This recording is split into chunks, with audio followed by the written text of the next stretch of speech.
guys heard it? So you got a G80 and you want to take it to the next level for only $200. Fellas, it's called the CS Flash, and that's what I did to this guy right here. And you're probably asking yourself, CS Flash, what are you even talking about? Don't you have to have a CS to have that? I believe it stands for competition sport, but I'm not too sure on that. CSs are kind of the creme de la creme of this chassis right here. And if you're like me and didn't want to spend an extra, I don't know, 30K, then the CS Flash, kind of how you make a baby CS without doing that. And the reason I'm saying Flash is because that's all it really is. Some outside coding that is downloaded into your TCU of your computer. From what I've been told, does not break any warranties and only cost me 200 bucks. And I must say, since doing the CS Flash, oh man, this car has transformed. I didn't want to do the XHP just because of the warranty issues with the transmission. I mean, shoot man, as much as the XHP Stage 3 was so enticing, so mouth-watering, I couldn't do it, man. I could not void the transmission warranty, even though, you know, the ZF8 71 or whatever this guy is, I feel like is pretty bulletproof. I just was not yet ready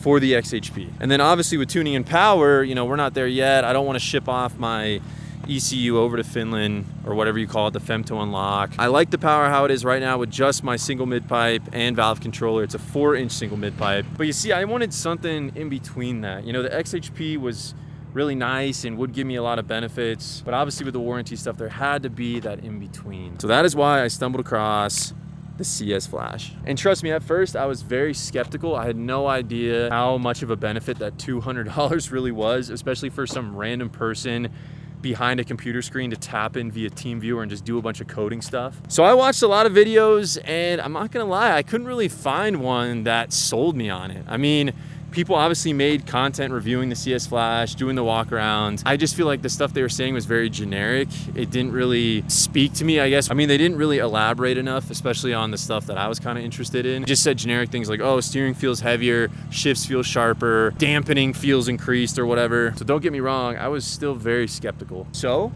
I decided to do it. I took the chance and look at us now. Some random autocross sticker even popped up on the side after, you know, the install or after the Flash. This is my autocross right here. You know what's hilarious is this isn't even my autocross class. I'm pretty sure I'm Super Street, but I was planning on doing the SPL front lower control arms and the upgraded bushing. So I planned ahead and just got this guy just because, you know, I didn't want to have to spend the extra money to get the other one in case I switch classes. So even though we haven't done those mods yet, we are still in Extreme Street A, which doesn't really matter that much. I mean, it's just autocross, but yeah, fellas, those numbers are looking crispy. Oh my gosh, just look at that. Very, very nice. This guy is looking like an absolute race car right now. Stunting, baby. So all they do for this process, it's super easy. They just hook up a little, or they don't hook up, but I hook up a little Windows laptop. I know some guys do it on Mac, but they use a Windows laptop. You get like an OBD adapter right here that plugs directly into the laptop. You download TeamViewer, they connect, they go in, do their thing. The headlights will flash a couple times, there'll be a couple faults, boom, they're done. Usually takes like 10, 15 minutes. You unplug it, turn it on, and boom, you have a baby M3 CS just like that. So after I went through that process, I was very hyped. I was just like, oh my gosh, I cannot wait to get a taste, at least of some transmission upgrades, some steering, especially because I just got my springs put on. So I thought the combo with the AST springs and the CS Flash was really gonna open up, you know, a little bit of the potential of this car. So enough talking.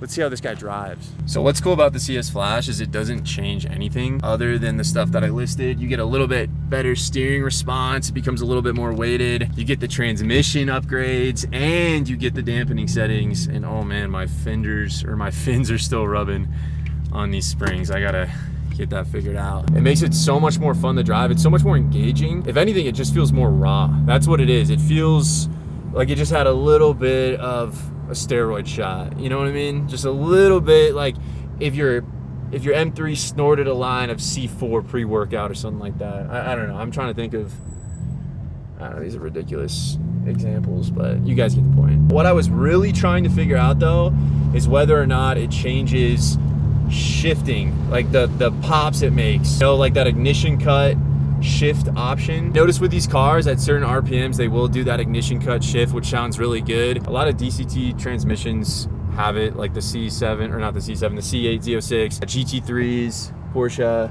Anything that has a DCT usually does like some kind of ignition cut shift. So I really wanted that with this car, and it still did it stock, but it didn't really do it as aggressively, whereas now it's like this thing bangs gears. Best comparison to this guy would be probably, I don't know, XHP stage 1.5 is kind of the jump from stock to, you know, this Flash, which if anything is like perfect. I mean, you don't have that super lunky or luggy XHP stage 3 feel. You know, the car still feels smooth enough to where you can drive it daily. You're not gonna get annoyed by the jerkiness. Whereas, you know, on my G20 XHP stage 3, that thing was very jerky. Oh my gosh, it would hold RPM so high. If you're going like low speeds and low gears, it just would throw you back and forth. After a while, it did get a little bit annoying, especially in comfort too. Like, it just felt way too aggressive, where this is a perfect balance. Let me check it out, I'll show you. So this is basically sport plus everything. Look at how quickly it goes. Pretty freaking quick compared to what stock is. And then, like, watch this. I'll do ignition cut shift right here. You'll hear it. Ready? We'll go 1, 2. Let's see if it does it. I gotta hold the RPM a little bit.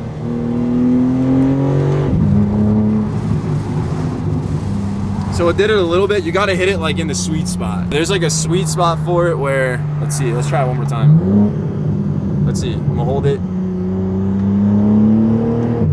You hear that? It's like, it sounds exotic. Yeah, it sounds like a GT3. It sounds sick. So it didn't really do that as much, just on stock tune, at least, you know, transmission wise. This was huge, and you can definitely feel the shifts are way more pronounced. Not the sound of the shifts when you're in higher gears, but the feeling. Like, you can feel it engage. It's like, boom, you know? Like, it's not just floating through gears. You can feel the car almost, I don't even know, it like levitates up. It's like boom, boom, right? Where it kicks so hard, the gearing, that sometimes when you're going around corners full throttle and you go to shift, the back end will kick out, which never happened when it was OEM. So like, that's how I know this transmission tune is no joke. And nobody was talking about that in the other videos, which just baffled me. So transmission wise, I am very satisfied with the CS tune. Steering, way better, feels way heavier, so it just feels more raw, more aggressive. It feels weighted, so then, you know, it doesn't feel like you have all this power steering assist. You can really get road feel, especially at higher RPMs, higher gears. You know what, I'm gonna stop here. I'm gonna get a little sparkling water. So yeah, I'm gonna go in there real quick, grab a spark. Guys, it's so hot right now, it's like 90 degrees. I don't have the AC on because I'm wanting maximum power, as always. So we're gonna go grab a little sparkling water, and we'll leave off where we were, which I think we were talking about steering. I actually think my valves are broken or something. This car recently has felt so quiet.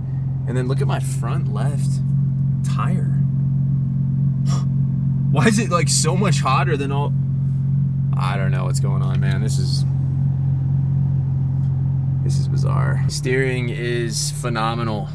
Just so much more responsive. Or not responsive, responsive is not the right word. I just feel like I have more dexterity. As much as that sounds crazy, it's like my car. I have way more dexterity with the road. I don't even think that's a good example or the right word, but just feeling, like road feel.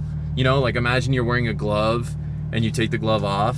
That's kind of what it feels like now. I just feel like I feel way more of the car. I feel more rawness. I mean, don't get me wrong, it's not like anything crazy in terms of weight, but there's still definitely a feeling, like even in comfort, when I first drove the car after it was flashed, it felt way heavier, just, you know, normal turns. It wasn't overbearing to where it was, you know, gonna get old or tiring. It just felt better, like it felt more engaging. And then in sport, obviously you get a little bit more of a bump. It felt even better, especially on springs. So steering for me was huge. That checked it off. So transmission, perfect. Steering, I mean, if I could, I would even go heavier, but I can't really adjust that. I'd have to probably do like actual suspension components and stuff, but it definitely brings it up a little bit more than what you get from like the OEM setup. All right, here we go. Transmission wise, listen, I'll try to get it.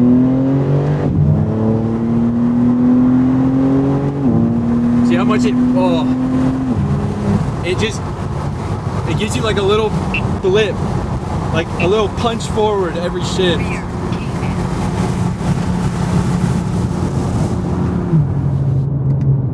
Get like a little punch. It's like almost someone's tapping you on the butt, like when you go to shift. Never, ever got that OEM wise. So transmission, it is just crispy, man. And it's not overly excuse me, sorry.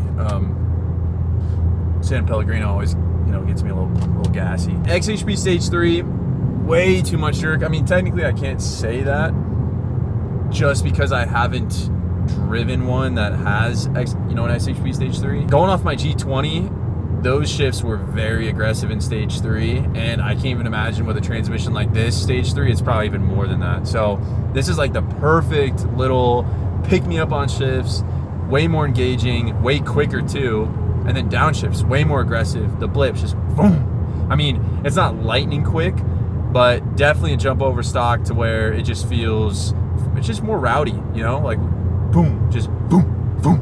And then I guess the last category,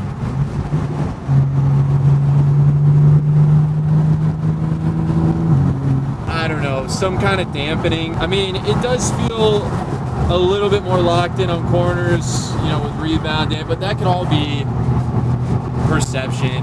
I mean, placebo. Plus, I'm on springs. I don't really think there's too much with that. I mean, there might be like a small bump, but nothing to where I'd be like, oh, this is for sure. Nothing that's like extremely noticeable. Like I said, the springs, if anything, would give me a little bit more of that. I wouldn't say, other than transmission and steering feel, that there's really much more to take note from in this case. So you're probably wondering, well, is it worth the $200?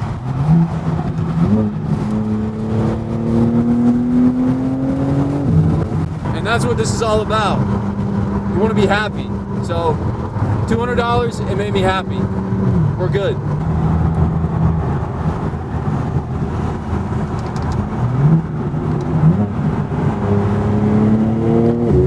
Oh, it's so quick. The transmission is so quick.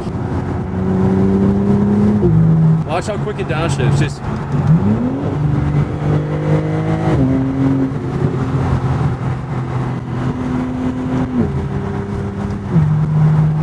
I think it's worth the $200 just for the transmission and steering alone, with the fact that you do have a little bit more traction control settings that I haven't even played with, and from what I know, you're not voiding warranty. Instead of paying the, you know, whatever XHP is now, like, you know, $400, $500, maybe $300, you're not getting the warranty void, and you're still getting that bump in transmission, steering feel. So I don't know, I can justify that.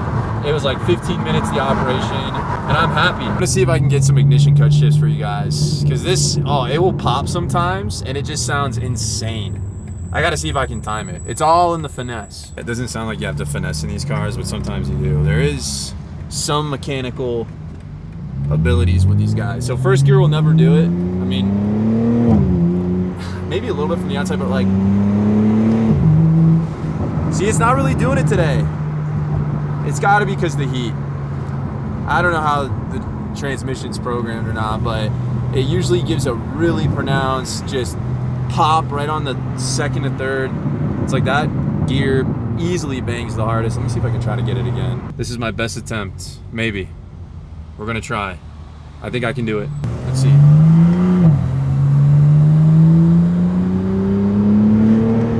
There it is. So it didn't pop that time, but you heard the transition. It's smooth. It is very, very smooth.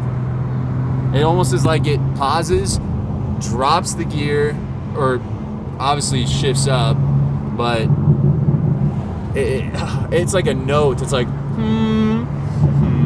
It just sounds so good. I don't know how else to describe it.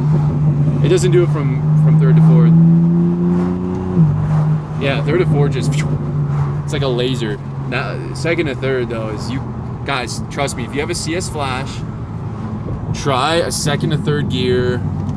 Just nice and easy, build up the RPM. Almost try to load pressure into the gearbox. So like, here's first gear. It will never do it. If anything, it does it very, very slightly. So here's like a good attempt. Let's see. I'm gonna try to load. Okay, so once again, didn't pop, but we have a nice note transition. It's like a melodic shift. We'll try again right here. Let's see. RPMs and... Okay. I can't get the pop, but you guys get the idea. It sounds really good from outside. In cabin, it might not sound very good, but from outside, it is probably one of the best things I've ever heard, other than like a GT3 RS or GT3. I'm gonna try it again right here. I gotta get the pop. No, man. I'm telling you guys, it's all in the finesse. Let's try again. Here we go.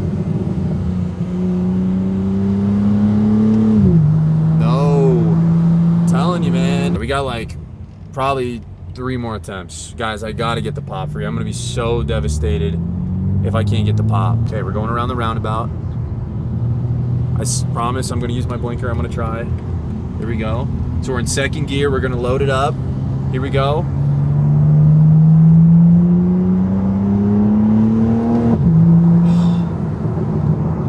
I don't know what to tell you, man.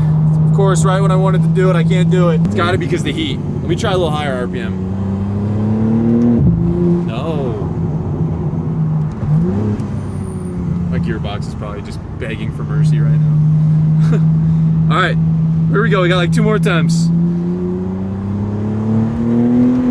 Oh, you guys heard it? You heard it? You guys had to have heard that. You heard it? It's like, it does the same ignition cut, but it does like a little backfire. Oh. It sounds so good. Oh, hold on. Guys, it sounds insane. From outside, it sounds so nasty. Oh, man.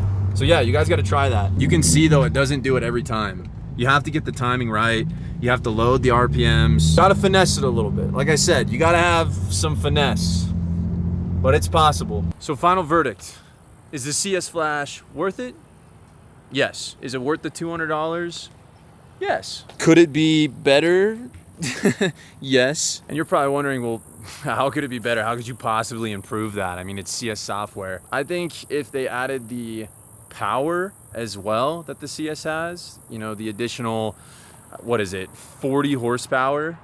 I know the new 2025 ones, maybe 20 more horsepower. If they did it for $200 where you got the horsepower bump, so basically like the tune, the ECU tune, and then what we just went over, which is the steering, dampening, and transmission, it would be the most insane upgrade for the price. It is worth the $200 for what it's at, but I do think, man, I'd pay an extra $300. I'd pay $500 just to have the additional horsepower boost while staying in warranty. I think that would be, there's gotta be some way for them to do that, but it makes sense because they can't really mess with the ECU. But man, oh man, dreamers got a dream. I did have some other things planned mod-wise in the future for autocross. Like I said, I was gonna do the SPL lower control arms with the upgraded spherical bushings or whatever they call them. I think that would have been insane because they could adjust camber in the front. I could have like -3 in the front. I was gonna do a super aggressive tire setup, 18-inch with RE71 RS racing tires for autocross. So we'll see. $8 grand is a lot to shell out for all that, but this thing would be an absolute monster if I did that. So that's what we're thinking, but you know, who knows? I'm honestly very happy and satisfied with the car right now, but if you know me, it's only a matter of time before we keep juicing this guy up. For what it is, mid-pipe, valve controller, CS Flash, it's all you really need. So with that being said, appreciate your guys' support, and hey, thanks for sticking around. I'll see you in the next one. Peace.